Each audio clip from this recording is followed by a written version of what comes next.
106 дела изложени во Центарот за култура Бели Мугри како дел од 11-тата меѓународна детска ликовна изложба Флора и фауна, извор на животот и убавината, што беше отворена во саботата. Изложбата е под покровителство на Министерството за култура на Република Македонија, а организатор е Детскиот ликовен центар од Скопје. Станува збор за изложба со ликовни творби од наставата по ликовна уметност на темиот заштитата на животната средина и природата. За значењето на изложбата зборуваше Габриела Стефановска, а присутните ги поздрави менторката Александра Димитрова и ученичката Љупка Коцева.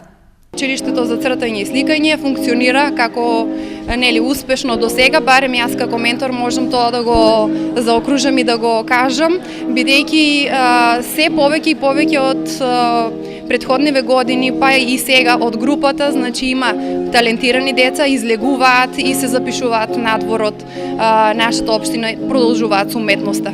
Значи јас како ментор сакам да кажам дека оваа изложба Флора и фауна и работевме 3 месеци напорно, каде што имавме воедно и конкурси каде што учествуваа учениците на истата тема Флора и фауна. Не случајно ја одбрав на оваа тема, бидејќи таа е неисцрплива инспирација за сите нас на различни возрасти. Поради тоа има голем број на дела, сите се различни едни од други и мило ни е што можеме да ги споделиме, бидејќи уметноста не е уметност ако не е видена од сите други луѓе.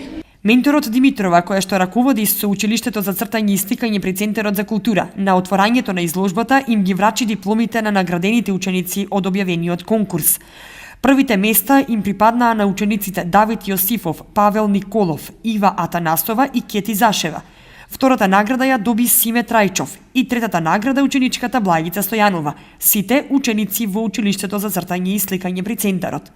Отворањето на изложбата беше збогатено со музика за која се погрижија Ангела Ајтовска, Нора Дамјанова и Кети Зашева.